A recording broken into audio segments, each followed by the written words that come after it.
From Music City, USA, it's David Hooper and Music Business Radio. From Nashville, Tennessee, Music City, USA, this is Music Business Radio. I'm your host, David Hooper. And with me today, Dave Stewart, musician, songwriter, and producer. He's one half of the Eurythmics, and with Eurythmics only, 75 million records sold. But he's also worked with Aretha Franklin, Tom Petty and the Heartbreakers, Mick Jagger, Bob Dylan, the Neville Brothers, Katy Perry, Stevie Nicks, Imogen Heap. You produced her first record. Dave, I know I'm leaving out a lot of stuff here. Yeah, that's fine, though.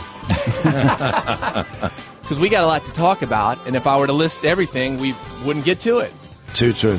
So, you grew up in a city, I don't know if it's a city, a town, a village called Sunderland. Yeah, it was a town. It got made into a city. I think it was because they put a university, or the university applied, and it became a city.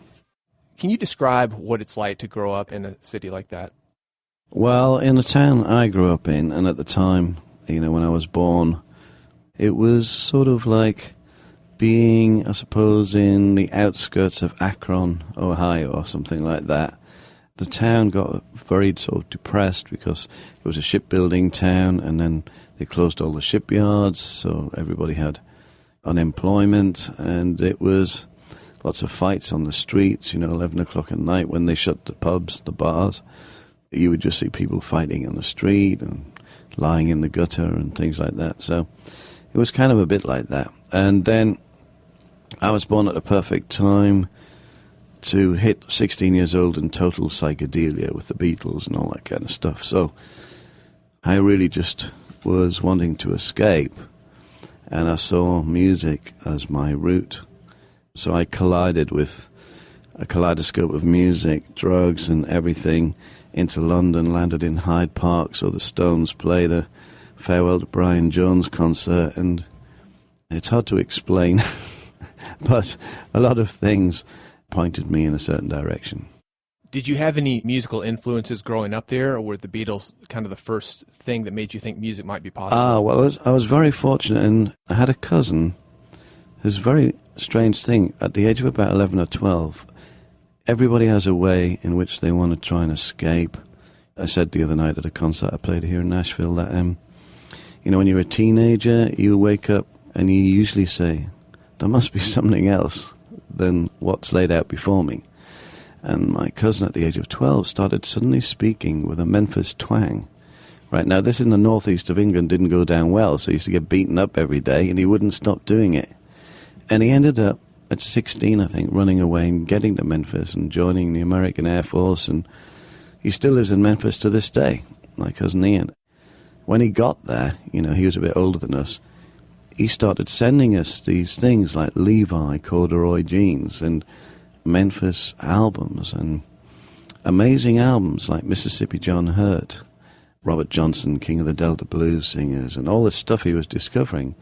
But we were about the only people who had it in Sunderland, me and my brother. So we were like, wow, what the hell's this? He put it on. It sounded like some kind of alien thing coming out of my dad's stereo, well, radiogram we used to call it. And then we got the first Bob Dylan album, and we actually could see the similarity in these kind of early sort of bluesy records and his voice and his guitar. And that was my first sort of influence. In fact, I wrote a song on this album about it, 2 songs about that. One, the first song on the album called So Long Ago, I actually mention all these people, R.L. Burnside, Mississippi John Hurt, Jessie May, Hemphill. I actually made a film about the ones that were still living down in Memphis. I made it with a guy called Robert Palmer, narrated it, who was the New York Times and Rolling Stone film critic. And I mention all those people, and I say, in my song, I say, you all gave it to me. I can feel it in my bones. So the track is called So Long Ago, and I haven't even introduced the new album. The new album is called The Blackbird Diaries. That's right. You mentioned Bob Dylan. You actually have a co-write with Bob Dylan, and yeah. we're going to get into that in a minute here. But what I found fascinating about this, it's sort of close to Memphis. You recorded it in Nashville, and you did it in actually 5 days. I did it in actually 4 days. Just to get the record straight. And actually, it was all John McBride's fault, who's sitting here with me right now. Actually, in the liner notes, I've made this album into a double gatefold vinyl album that was actually pressed in Nashville. And in the liner notes, I explain, that I have a very strange way that my mind works, which is a little bit like following Tinkerbell, in Peter Pan. Kind of like a hummingbird. Yeah, it's like I'm just in the moment, and then this thing happens, and so I follow that. So I was in England, and the volcanic ash erupted, and a lot of planes were grounded, and a lot of people were grumbling and going, oh, God, I can't get home, and everything's screwed up. And so I was in a hotel, and with some other people, we were there on a kind of secret mission called the Conspiracy for Good, and there's quite a few of us, and so I just thought, well, okay, can't really do anything. So I was walking down the street, as in Soho where I was staying, and I went to the same street where I bought, I was telling you earlier about those 4 guitars, 1,000 capsules of mescaline and half a pound of hash, all in the same day when I got my first record advance. Well, this is like, 20-odd years later or more. I go to the same street. There's a very magic street, it must be. And I go to a guitar shop, because I'm stuck in the volcanic ash. What else can you do? So I'm looking at this guitar on the wall, and it doesn't look like any other guitar. It's this weird old Gretsch with a funny shape to it. And I said to the guy, well, can I have a look at that one? And it was typically the one where you have to climb through all the other guitars to get off the wall. And he pulls off the wall, and the owner of the shop suddenly comes in and says, oh, that guitar. I said, that guitar's got a great story. He said, I got that 25 years ago in America at this sort of guitar auction, and it was owned by Red River Dave. And I was like, really, who's that then? And he took all these documents out that were in the guitar case that still, it had that sign, Make Mine Country, on it, in an old battered guitar case, and it was Red River Dave, who, if you want to Google him, it's a very interesting character who wrote all these songs about newspaper headlines and disasters, and gave like sort of sermons in CB jargon, and tied himself to a piano for all day while people gave him a song. He was complete sort of like eccentric. So I knew immediately I had to have this guitar. So I'm walking back up the street with this country and western guitar. I'm like, wow, it must be on some kind of country journey now. So I go to my hotel room, and they're saying all the time on the TV, there's been a natural disaster. And I was going, natural disaster? It sounds like Nashville, like a Nashville sort of disaster. So I started singing a song about she's a Nashville disaster, a home wrecking master, about like this woman that's going around sleeping with all these country stars and wrecking their marriages. I don't know why I was doing it, but anyway. Yeah, that never happens. Yeah. So anyway, then I'm flying to Nashville to meet John McBride here and Martina to discuss with them this idea I had. And John, pick it up from there. John, let me introduce you. Oh, okay. Your name is John McBride. You actually own Blackbird Studios. Yes. You've got a wife. Her name is Martina. You sound like he's on Yes. trial. He goes, yeah. One word answer. I do. Yes or no only. And she's pretty well known. You're well known as well, and had a big part of this record. Well, Martina and I own the studio together, and thanks to the fact that she was willing to share a dream I've had of having a great studio, that place exists now. We started it about 8 years ago, went insane, and never said no, and built what I believe is one of the greatest studios anywhere, any place. And you've got an incredible client list, Maroon 5, Rush. Yeah, we have Incubus in there right now, and The Fray, and Dave, of course, and we do a lot of country stuff also, which is great. So yeah, we have a great client list, and the studio's taken on a life of its own, but fortunately, Dave fell in love with it. He came in for a meeting, and went well, and decided to go get something to eat, so we went out, and then we ended up at the Patterson House and had a few cocktails, and when you get feeling well, you always want to hear music, or at least I do. So we opted to go back to the studio and listen to some music, and where we'd had the meeting was in an office which had nothing to do with the studio, and so Dave had really no idea that this studio existed behind this office. We went into one of the rooms and listened to some surround stuff, and he kind of fell in love with the vibe of the place, and that night we set up a writing thing with Martina and Hillary Lindsay and Dave and I think Gordy Sampson maybe. But anyway, the next day the four of them wrote 2 songs, took the Nashville disaster theme a little further. And then Dave, out of the blue, gets home, and I get an email a day later and says, I want to make my first solo record in 12 or 14 years, and I want to call it the Blackbird Studio Sessions or something along that line. And here's the album cover. He'd already had it, it's in the email. I mean, it was mind-boggling. And he goes, I want you to put a band together for me, and I'm thinking along these lines, and let's do this, which just floored me. And I thought, how fantastic. He thought I meant like sometime in the future. Yeah, so I said, a year from now. So I said, I'll be back in 2 weeks, right? Yeah. He got, amazing players. Chad Cromwell on the drums, Mike Riojas on keyboard, Dan Dugmore on pedal steel, Tom Bukovac on guitar, and Michael Rhodes on bass. Yeah. I wanted a band that would always make me look good. If I was recording this band, I didn't have the luxury of having to do all the work, so you hire the right guys. So anyway, I said, great, it's all set. The day before I was about to fly, I was sitting outside, like really in a good mood, and I was talking to my wife, and I said, I haven't written anything. I'm ready to make an album. All I need is songs. Yeah. So anyway, on the flight to Nashville, I wrote about 5 lyrics of 5 different songs, roughly. So I felt a bit better. I thought, well, I'm not going to walk in with nothing. I'll go. And I got to my hotel room, got acoustic guitar out, and knocked out a bit of a feeling of one.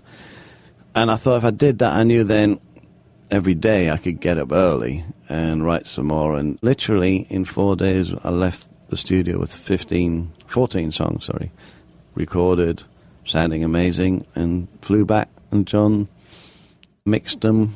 And I brought with me a guy called Mike Bradford, a lovely guy from Los Angeles. And he co-produced it. Just he was my sort of like comfort zone because I was wandering into a whole new world. And I love it. I think it's my favorite album I ever made. And the experience was great. And we just played live last week with exactly the same band. We already filmed it and made a live album. And we're making a documentary. We've got a book and whatever. So the song that we're going to play, So Long Ago, kind of give me the quick and dirty on how that one came Well, together. This is the first song I walked in with. I said to the band that I didn't know how it worked in Nashville. They say all these numbers like 1, 3, and 5. And I was like, what the hell are they talking about? But anyway, I played I just played the beginning, opening of the song. And I said, it goes like this. And I sang it once down the mic. And they were all like looking and saying to each other 1, 3, 5 and all this stuff. And I said, right, we got it. Go. And I said, okay, so I sang it live in the room with them. John had set it up so we could just play like a band. And this was the first take, and what you're going to hear is exactly how it was, with no overdubs or anything. So the album is The Blackbird Diaries, the artist Dave Stewart, the show Music Business Radio, and the song So Long Ago. Well, I remember Jess and me, and I remember how she used to wail back in Junior's yard. It was so long ago.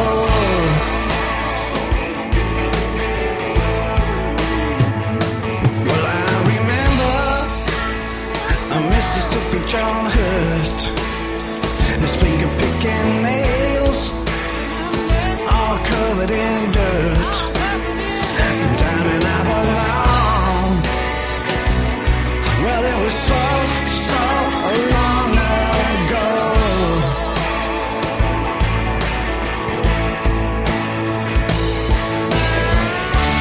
You all gave it to me. I could feel it in my bones.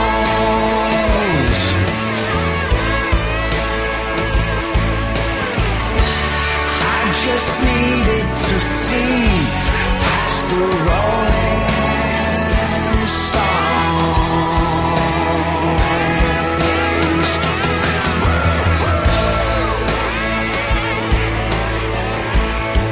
You're listening to a special edition of Music Business Radio. When we return, more with Dave Stewart of Eurythmics. Hey. Hello. So, what's your sign? Well, it's changed to some snake sign. Thanks for reminding me. Jeez. Need some help with pickup lines? Well, you're in luck. In honor of St. Valentine's Day, Lightning 100 is asking you to send in your best pickup line. And if your pickup line gets the heart pumping, you could win the grand prize of a romantic rockin' night out. First, you want to make sure you look great for your night out with a sun-kissed glow from Express Tan. And it doesn't stop there. Limo service from Vintage Limo, dinner for two at Mad Platter, and to top off the evening, 2 tickets to see Grace Potter and the Nocturnals. All you have to do is go to lightning100.com and submit your best pickup line, and you could win a romantic night out on the town. For more information on how to enter, go to lightning100.com's contest page. The winner will be chosen on the Lightning 100 Request Lunch with Lieutenant Dan February 14th. Sponsored by Vintage Limo, The Mad Platter, Express Tan, and Lightning 100. Now back to a special edition of Music Business Radio with Dave Stewart of Eurythmics. Dave Stewart is my guest today. You're listening to Music Business Radio. So that was the first take. The first take, yeah. There was a lot of talking and drinking of vodka in between, but then there was usually the first take, yeah. A lot of guys with so much technology, and I see artists getting into perfectionism. So how do you balance like perfectionism with good enough and keeping that energy up? Because there's no better energy than the first take, I would imagine. Well, yeah, it's all the definition of what is perfect, so a lot of problem in people's relationships is they have this idea in the mind of what perfect is, but every human in the world is perfect, so it just depends on how you're looking at it, which end of the telescope. So if you were to analyse, you just saw the Stones' Exile on Main Street documentary probably, that came out just recently. And, if you were to say, well, is that a perfect recording? Well, if you saw how they were trying to record it in the basement of a French house and, the problems and lots of stuff, when you put it all together and you actually analyse everything, and today auto-tune everything and screwdrivers out and every note is perfectly sort of tuned by guitar tuners and everything's perfect. It doesn't sound perfect as an emotional gift to people. It sounds perfect as, like you would polish a glass vase or something, but it's not really that thing, that nature delivers, which is a tangled mess of perfection. So Dan Dugmore, if you were to solo what he's playing on that track you just heard, he's playing the wildest, incredible things. But when you put it all together, it's perfect for the track. One thing that's been probably my greatest gift is to relinquish control. So I am an enabler as opposed to somebody who is obsessive and controlling over either the situation or the musicality. I'm more about the magic of mistakes or the meeting of people together in that sort of explosion of the moment, which is what's happened on every single track on the record. I have to throw something in here. Dave came to Nashville, and I like to say that he beat the Nashville out of all of us. All the players, and there was no click track, there's no charts, there's play this music and let's rock, and they played like a band, and it was incredible. And he took a giant leap of faith by coming in and doing this the way he did, and the magic was captured. Those guys as players were walking on air for 2 weeks after that project. Was it one of those things where you were in the same room, not Yes. isolated? Yeah. How common is that? Because you do a lot of sessions, John. How common is that to see everybody actually getting together as a band and playing together? Oh, it's rare. Rarely does it happen. Number one, everybody wants isolation so that you can tweeze everything to death and make it all perfect, as Dave was saying. I've always said records are perfect in their imperfection. Or Miles Davis said, if it's on the record, it's perfect. It doesn't matter if it's out of time, out of tune, whatever. The record is perfect because that's what we felt that day. Yeah, that's interesting because all those early blues albums that my cousin would send, you listen to the blues player like R.L. Burnside and he's just going... Then you realise, hang on, it's not changing chords in any particular place or any particular time, but it's perfect. Now, when we're talking about, we used the word magic, I'm also talking about early blues, right? So what's the blues? Well, in the song Magic in the Blues, which is on the new album, which is also First Take, I'm talking about a thing that everybody is really searching for, magic in the blues. It's like there's something magic about forgetting about all of the rules, and that's what blues is about, or jazz is about too. So, but I say that it isn't just restricted to musicians. So in the opening, I'm actually singing about my mother searching for it when she decided to leave my father. She was looking for magic in the blues, like there must be something else, the same as was when I left home. So it goes...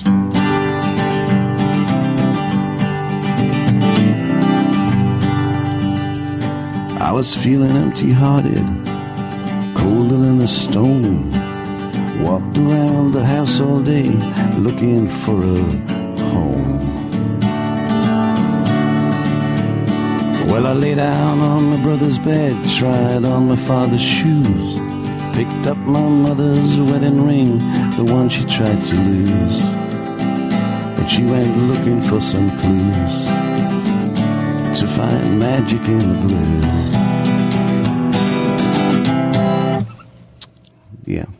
So what we just heard, that's what you walked into the studio with. That's what I played with that, guys. I actually play a bit of that track now. Yeah, because I want so to play in context. Right, what it came out like. So the guys, it was a similar process to the other song where they would listen to it once and... Can you actually play it through the speakers Sure. a second? Ready?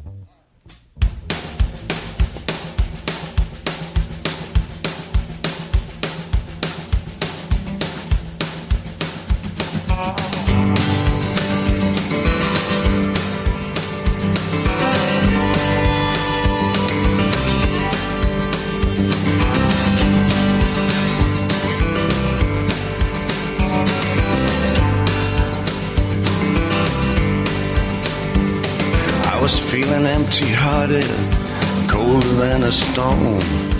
Walked around the house all day, looking for a home. I lay down on my brother's bed, tried on my father's shoes, picked up my mother's wedding ring, the one she tried to lose. But she went looking for some clues to find magic in the blues. Dave Stewart on Music Business Radio. The song Magic in the Blues, the album Blackbird Diaries, recorded in Nashville in not 5 days, but 4. Yeah. So you mentioned earlier about relinquishing control, and were you just kind of letting these guys do their own thing? Yeah, you can hear it on that track, you see. I just sang a whole song once acoustic, and I said every time I go, Magic in the Blues, then you guys come in playing blues on your lap steel and all that kind of stuff. And I said, the second time we'll do it twice round and take off.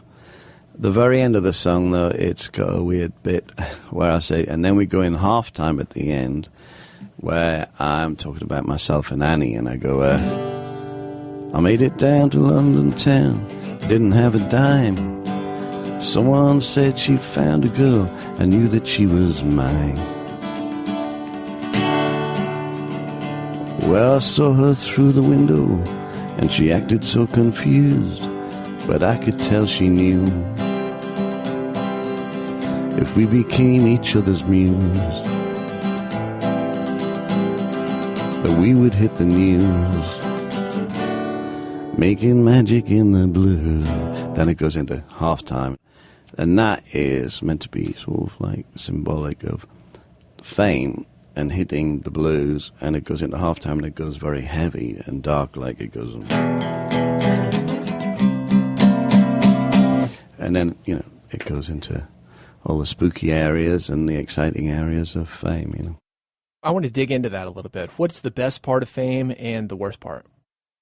You see, you can't get much higher than being on a stage in front of 60,000 people or whatever, playing music, and the people are relating to it, and they're lost in the moment, and they're singing along, and you're lost in the moment, and then the next day you wake up, and then you've got to do stuff, and that would be okay, but it keeps changing, like, up and down like this. So, yeah. So people usually build up to a fantastic holiday, and then they're swimming in the sea underwater, and they're going, wow, this is fantastic, and then they slowly unwind, and then go back to work. But it spikes up and down like every day, you see, for years, till in the end, when you actually stop for a bit, it gets about 8 o'clock, 9 o'clock. You had dinner and people are just yawning and you're just waking up and going, right, now, aren't we meant to be like wandering out in front of like 40,000 people now? And then at 3 in the morning, you're still lying there going, what the... That's one of the bad things. It's all good and bad. I mean, meeting lots of people and they know you, well, I think they know you, and they're so sweet, and you can see how music affected them like it did me. And then there's the awkward moments when, you're queuing up at the clinic and they know you too, and you're getting an age check too. But,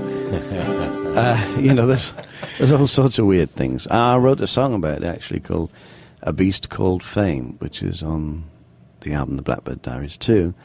And it's also sort of singing about Annie and I coping with it. And the words... Do you have the album a minute? I'll read the words because, you see, sometimes when you're listening to music, the words go whizzing past. Okay, yeah, it goes, don't you want to stay with me, baby, for the rest of your life? Don't you want to stay with me, baby, for the rest of your life? Together we can tame that beast called fame. And it goes, I climbed the mountains with you, baby, drank from the fountain of youth. I climbed the mountains with you, drank from the fountain of youth, where we stood in the belly of shame in that beast called fame. We rolled the dice, hoped for the best. We were lucky, baby, yeah, we were blessed. We spun the wheel of rock and roll, we stuck together, tried not to lose control. I like the next sort of bridge, whatever it's called, because this is truly what it's like, because we cracked the code and stole the jewels. They called us heroes and they called us fools. We felt hounded just like Bonnie and Clyde, that look at each other just before they died. And I'm talking about in the movie, when they realize, that's when you're like, in that moment, and you get told you've got a #1 record in America, and Annie and I were alone in a room in a Japanese hotel in San Francisco, actually. And, we looked at each other, and I always equated to that look in that movie of Bonnie and Clyde. Like, we didn't really understand what was going to happen, but something was going to happen, And remember that we'd already lived together for 4 years as a couple, And then we'd broken up and we were together doing this thing. Yeah, that adds a whole nother element, I would imagine. You can say that again. Well, let's check it out. The album is The Blackbird Diaries, artist Dave Stewart, and the song we're going to check out here, Beast Called Fame, on Music Business Radio. Don't you want to stay with me, baby, for the rest of your life?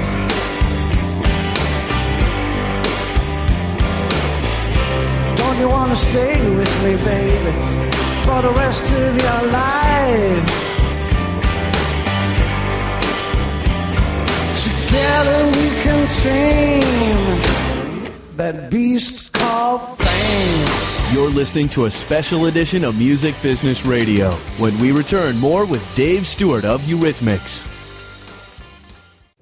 State your name and occupation. Shane Markfort, owner-operator of Shred on the Run, your local document destruction company. We offer on-site shredding, and because we're local, we can offer you the most affordable service with top-of-the-line customer service. Can you explain this? That looks like a contract, sir, but it's not ours. We don't require a contract because we're confident in our service and prices. Keep talking, Shred Boy. We'll find the evidence that says otherwise. Unlike the competition, we won't dump your material off at a recycling center. Your shredded paper is brought back to our facility where it is prepared for recycling. It's the new year. Start out fresh with on-site shredding by Shred on the Run. We offer one-time service and regular service for both businesses and residents. I suppose you can go, but before you do, can you shred these hard drives and CDs for me? Yes, sir. We can take care of that, too. Be sure to call Shred on the Run at 290-3031. We also offer scanning and storage. That's Shred on the Run, 290-3031. Online at shredontherun.com. Said I think I'll go to Boston. Hey, this is Chris from Augustana, music business graduate. You're listening to Music Business Radio. Now back to a special edition of Music Business Radio with Dave Stewart of Eurythmics. I'm David Hooper. You're listening to Music Business Radio, your backstage pass to the music business. And my guest today, Dave Stewart with Eurythmics, 75 million records sold. Played with a lot of other people, though, too. Traveling Wilburys, we haven't even gotten into that. Yeah, well, you see, I was always a great friend of George Harrison, and I'd already worked and written a song with Tom Petty wrote that song Don't Come Around Here No More with Tom. And I was also good friends with Bob Dylan, who we would do stuff together, not really trying to make records or anything, made little 8mm cine films and stuff like that. And Bob Dylan was saying to me one day, I never feel like I've had a band since the band that were like a band behind me. And I said, I think there's only one band that could do that now, that's the Heartbreakers. And so it was all in my back garden. I had this evening where, Tom came round, Bob came round, and George was there, and we were sitting playing acoustic guitars outside. It's funny because I had a friend from Sunderland, the first time I'd seen him in years, and he arrived that day, and he comes in my back garden, and there's like Bob Dylan, George Harrison, and Tom Petty and me all playing acoustic guitars, and he didn't say anything, he was just like, just sat with his mouth open. And there was one really funny moment when George and Tom were singing, I think, Taxman by the Beatles for fun, but Bob Dylan was trying to say this poem he'd written to my friend from Sunderland, and he actually said to the other two, hey, can you keep the noise down a bit? I'm trying to tell him a poem. By this time my friend was just like, okay, I've like gone insane, like, is this really happening? But anyway, yeah, so the Wilburys sort of formed in my back garden, yeah. I know you were in a band previous to work with Annie called Longdancer, Mm-hmm. and I want to make sure that we talk on that. Was that your first kind of big band? Well, it wasn't really a big band. It was some friends from Sunderland, where I come from, and I went down to London. I got signed by Chris Blackwell to Island Music. I was only about 18 or something like that, and two of the guys were younger. And then Elton John heard our demos, which you imagine at this time, it's very strange. Get signed by Chris Blackwell. We come from Sunderland, and we meet at Basing Street, Chris Blackwell Studios, and he's got like Muff Winwood producing our demos, and like Stevie Winwood wandering in and passing comment, and various people, and it was like how it should be, really, as I say. I remember Jimmy Cliff produced him a while ago, wrote some songs, and he was saying he was always hanging around there, and he went in, they were busy playing, Stevie Winwood's band. Anyway, they were doing a song, and it's a massive hit, and Jimmy Cliff couldn't help himself. He kept hearing it through the wall, and he was going, this song should be twice as fast. So he just burst in the room and goes, it should go like this, and he started singing it to them. And they were like, what? Who's this guy? And then they started playing it, and it did, and it became a huge #1 hit. I'll tell you what the song is later when I don't have to think about it. But there was like, that kind of place, Give Me Some Lovin', or... Yeah, I was Give Me Some Lovin', yeah. What's it? Dun, dun, dun, dun, dun, dun, dun, dun, dun. That was an amazing environment, because I'd be sitting there, and it'd be like, John Martin just got signed, and everybody was showing each other stuff. He was teaching me that Head and Heart, or one that Clapton does, May you never... He was like, you had that artistic community. Yeah, I'm busy doing mentoring. That. And we were like trying to write songs. And we were like so young, and there was Cat Stevens sitting around, and all these people, Nick Drake, everybody in this. It was a converted church in Portobello Road. Well, you mentioned actually getting the deal, and we were talking about the money and some of the things that you did with the money. Yeah, that's the downside of it. Yeah, the upside was all these people, and then the downside was Elton John's record company, Rocket, started, and they were kind of flush with money. And we just got signed to Chris Blackwell, and then his company said, we're signing them to make a record, and gave us quite a chunk of money, of which I explained we'd never had any money ever, like £5 or something between us to last a week or something. And I went off with my bit and bought like 4 acoustic guitars in the same day, in the same street, Denmark Street, 1,000 capsules of mescaline, which is like peyote, and a big slab of Moroccan hashish. And then I called up the mother of one of my friends in Sunderland and asked, hey, you should come down, it's great down here in London. And of course loads of guys turned up, and an A&R guy from the record label turned up to see us for about 3 months, like, how's the songwriting coming on? Of course, my friend opening the door, like, wearing a skirt, and his eyes like dustbin lids, and like, he said, it's the police. Oh, God. That's the police. And it wasn't, it was the A&R guy, but he we'd been locked in this room for 3 months, so anybody else looked like the police. And of course, we couldn't play a thing. And then they were trying to produce our first album, and at one point they brought in this guy, Ian Matthews, from Ian Matthews' Southern Comfort, going, maybe you can get some sense out of them. He packed in after a week, because I kept turning up in a kilt that dyed my hair purple. I was like lying under the mixing desk talking in tongues. But eventually we made that first album called If It Was So Simple. Was it just too much too soon? Yeah, there's a song called Too Much Too Soon on the actual album. I have got a good memory, but I must say there's certain periods of that time where all I can remember is little bits of fluff in your pocket looking like the whole cosmos, Well, I would imagine that being 18, from where you were, a blue-collar community, you'd really thought that you had made it. No, we didn't actually. We didn't even understand that we had a record deal or what that meant or anything. Just to get past this story, I'll just go to a quick moment in time. I'm reading sort of an American comic books in Elton John's bedroom in the sort of massive suite in the hotel in Rome. And there's kind of like a few interesting people there and crazy people, somebody dancing ballet, 2 girls that looked incredible with this very small guy, and I sort of went in the bathroom and came out dressed in a sheet and a towel wrapped around my head and started sort of pirouetting around the room. This guy came up to me afterwards and he was laughing hysterically. He said, you know what, I'm making a film and I've got this part you could do. And I said, oh, that's great, so I rang my wife up. Now, this sounds strange because I rang my wife, but I was only about 18 and 19. She was about 17, right? So my wife at the time. And I just remember saying, I think I might be coming home a bit later because I've got a part in this film with this guy called Roman Polanski. And she said, get home now. So I never, because I'd already been away for a bit, so I never did it. But here's the incredible thing with my wife now, Anushka. We were in Paris having a meal about 5 years ago. Now, this is like sort of 30 years or 25 years have passed. And we sat down, and my wife is French, and we're having a meal in this very quiet little sort of restaurant in the Hotel Coste. And this guy walks towards us, and Anushka said, oh my God, that's Roman Polanski. And he came right to me and said, hey, aren't you that kid that was in the Elton John hotel room back? Yeah. Wow. That's a sharp memory. That's a good memory. Wow. No doubt. Prepping for this interview, I was watching... well, now you've lost all hope, right? Well, I was watching some Annie Lennox footage where she was talking about you. And she talked about when she met you, and I want to get your version of it, but you didn't have like maybe 2 bags full of your stuff. So here you are, 1 minute, you're hanging out in Elton John's hotel room reading comics, and Roman Polanski wants you for the film, and the next minute it's over. Can you talk more about that and what the process was like and picking yourself up? Well, probably the 1,000 capsules of mescaline didn't help.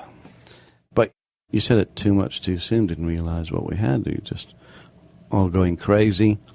Then, lots of things happened in between.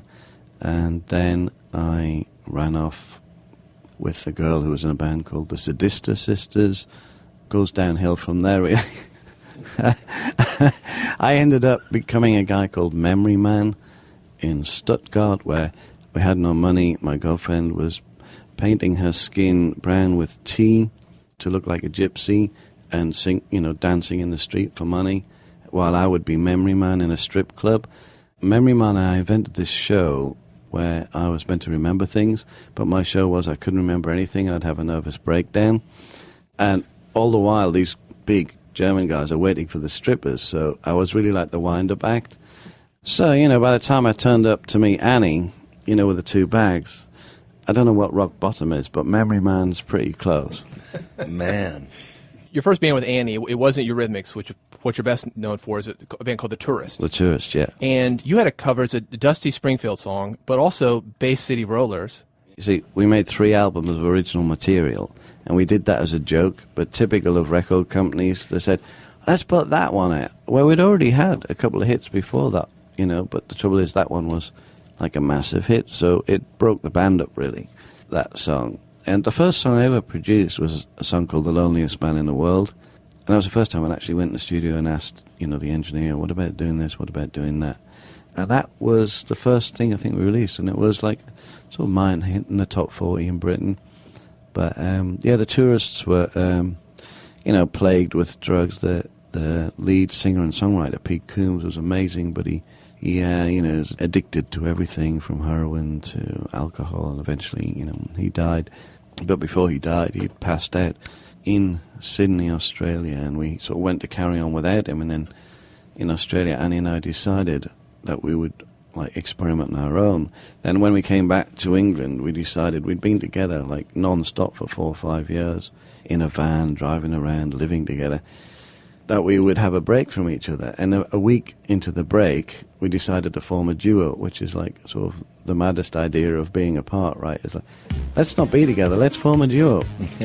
And funny enough, we stayed together as a duo for years and years and made 10 albums. You're listening to a special edition of Music Business Radio. When we return, more with Dave Stewart of Eurythmics.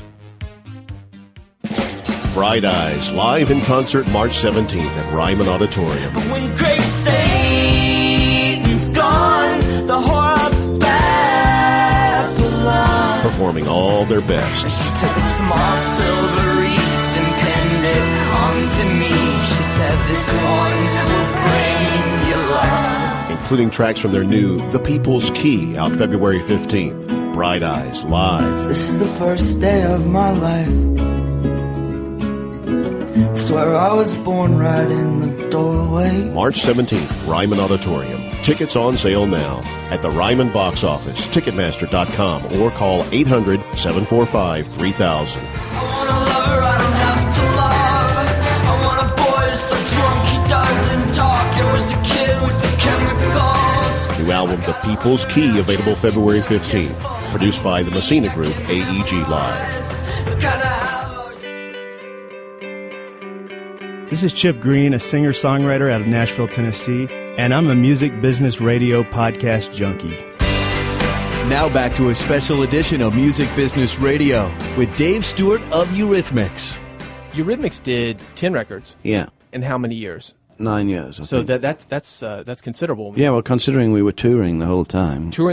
But you mentioned earlier about doing 4 songs on the airplane to Nashville. Yeah, well, Annie and I always made our albums. Apart from the last one, we made the albums in about 3 weeks. That's writing the songs and recording them. So 3 weeks and then a week mixing them. How much did the first Eurythmics album cost? It probably cost, including buying the equipment, £5,000. But we bought the equipment to make the record on. But that also included paying the rent of the actual little attic above a picture framing factory. The only trouble is we had to stop every time they chopped a frame, right? So the recording, you'd be going along like Sweet Dreams, Well, not the first time. The first time was called In the Garden, and that was made in Germany with Connie Plank and Holger Sukai and Marcus Stockhaus. And the second album was Sweet Dreams album, which we made ourselves, and I borrowed the money from a local bank manager. Did the label... Well, first of all, you had a deal before you recorded that record. Well, you see, it was a continuation of the Tourists deal, but when we made our Eurythmics album In the Garden, it was so weird that the record label was like, what's this? So they weren't sure about the next album, but we were. We went to the bank manager, borrowed some money, made it, and then even when we delivered it, they couldn't hear any singles or anything like that. But there was this one guy there that was really supportive, a very young, sort of one of the youngest A&R guys. Then what happened was we made the video to Love Is the Stranger, and we made a video to Sweet Dreams, and we started to play these very underground, weird places, just the two of us.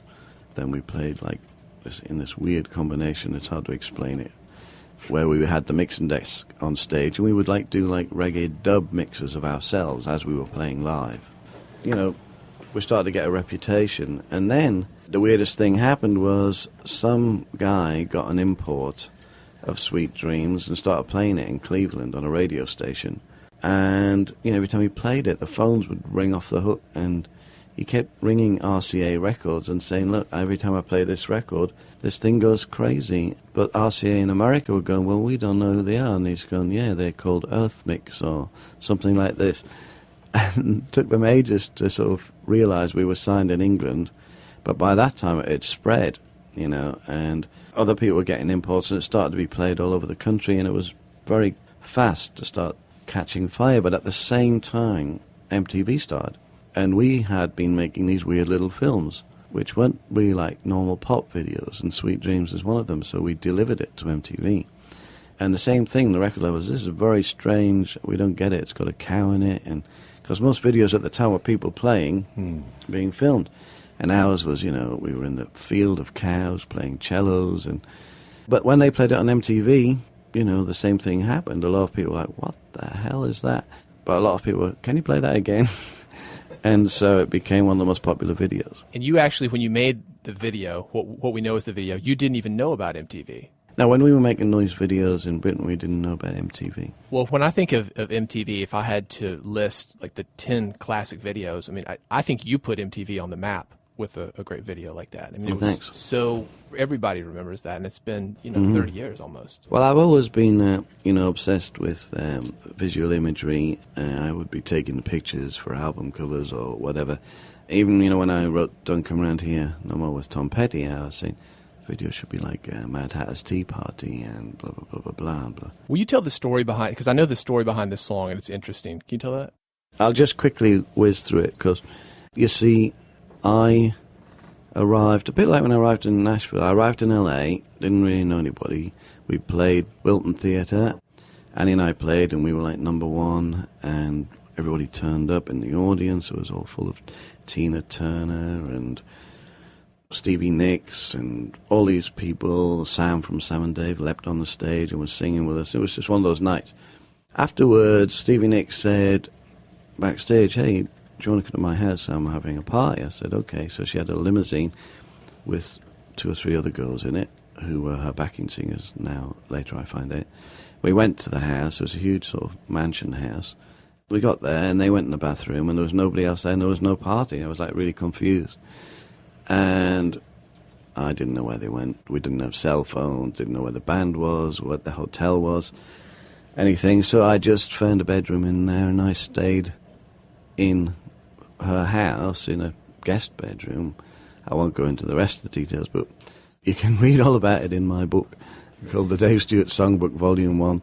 Anyway, all this crazy stuff happened, and I ended in the studio with Jimmy Iovine, and he was producing Stevie Nicks, and I had this song. I'd been writing Don't Come Around Here No More, and I'd already written this, Don't come around here no more. And I'd made all the sitar and a demo, and I was singing it to Jimmy, and he goes, that's a hit if I ever heard one before. So he said to Stevie, hey, now, come on, let's get the verse together. And I didn't realize him and her were like having a bit of friction, and she was like reciting Shakespeare and all sorts of stuff instead of singing the verse, and Jimmy was getting angry, and then they had a little bit of an argument around the piano, and he was going, hey, don't argue in front of my friend David, you know, you don't know him. And she said, what do you mean I don't know him, you know, blah, blah. I won't tell the rest of it.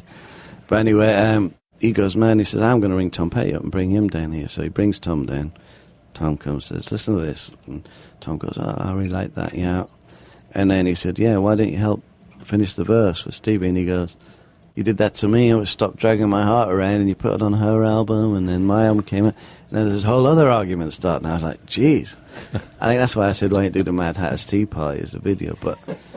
And so I ended up befriending Tom. We got on great. We had some drinks and drove to his house, and he had a studio in the garage, and then I think it was the next day, we went and recorded it with his band, who thought, like, who's this kind of crazy, eccentric English guy playing Indian sitars on Tom's Southern Accents album? It didn't make any sense.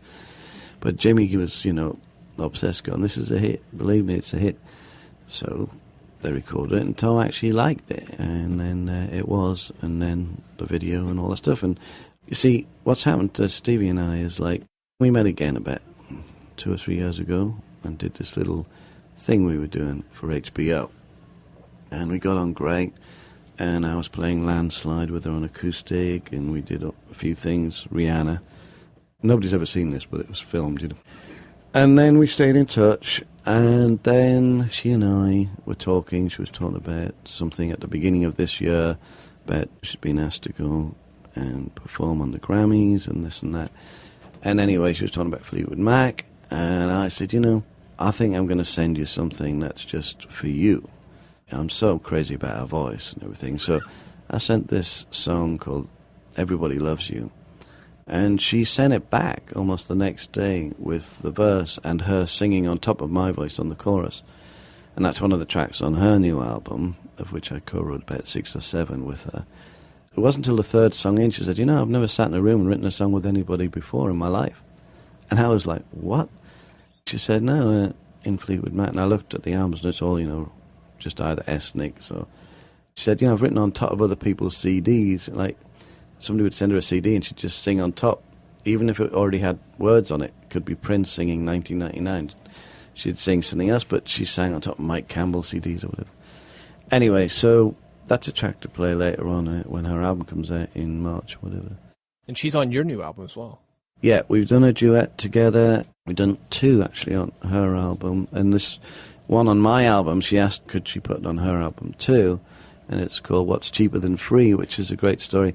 I was in the studio with Stevie, and Reese Witherspoon was sat down next to me, and I'd had a few vodka martinis, and I was telling her, hey, I'm really excited. I met these people, John McBride and Martina. I'm going to Nashville. I'm going to make an album. And she said, oh, well, that's really cool, you know. She said, I've got a condo in Nashville. You can stay there. And Stevie sort of leaned over and goes, that'll save some money. That'll be cheap. And Reese said, what's cheaper than free?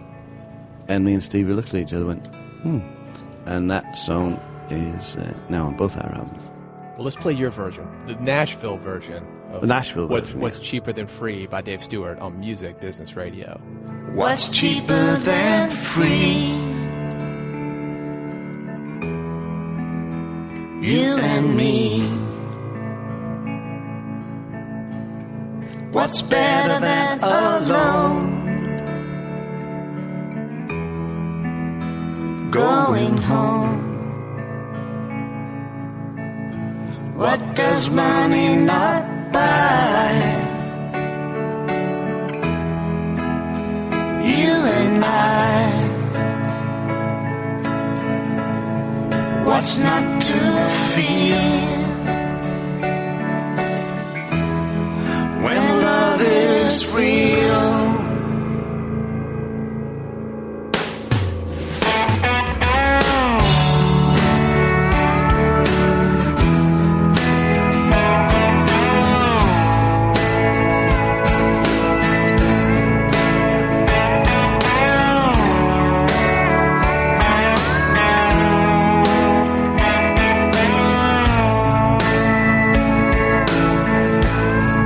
What's faster than a fast car? A beating heart. What's deeper than a deep well? The love into which I fell. More important than freedom. Being needed, more exciting than high fashion, high passion. What's Cheaper Than Free? The new Dave Stewart album. Dave Stewart is my guest today here on Music Business Radio, and was recording this one similar to the other ones that we talked about earlier, where you just gave the musicians framework and let them go. Exactly the same. I just played it once, you know, and sang through the verse and the chorus. And they said, okay, got it. It's kind of amazing when that happens, isn't it? Mm-hmm. I didn't even touch on hardly anything that I wanted to. We're going to have you come in here again because you've got a lot of stories, and this was fantastic. So we're going to end the show with 2 things. One, where can people get in touch with you?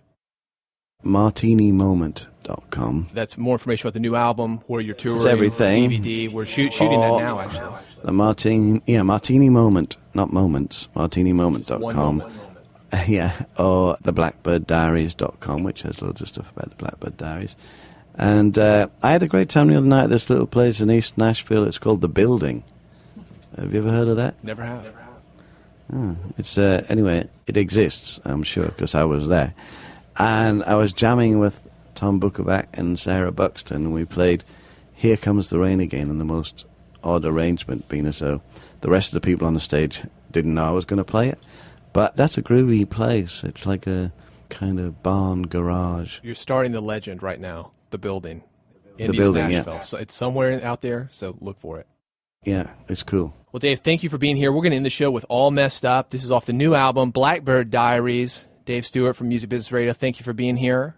And John McBride, you're going to come back, right? Oh, anytime. All right, so we're going to book you before we leave. Guys, thanks for being here. And this is All Messed Up with your wife, John, and Dave Stewart. All messed up on love. All messed up on love.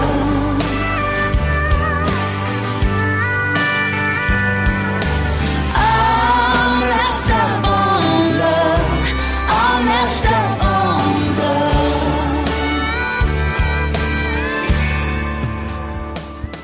Thanks for listening to Music Business Radio, a production of Tuned In Broadcasting Incorporated, Nashville, Tennessee. Recorded in the WRLT Lightning 100 studios. Music Business Radio is produced by Gary Crane, David Hooper, and Dan Buckley. Hosted by David Hooper. Engineered by Dan Buckley. Demo Derby coordination by Gary Crane and Jesse Smith. Special technical assistance by Tom Hansen. With Pro Tools post-production by Justin Hamill and Dan Buckley. And Lester walked the dogs. All three of them. For information on syndication, guest booking, Demo Derby music, or downloading previous episodes, visit musicbusinessradio.com. Music Business Radio.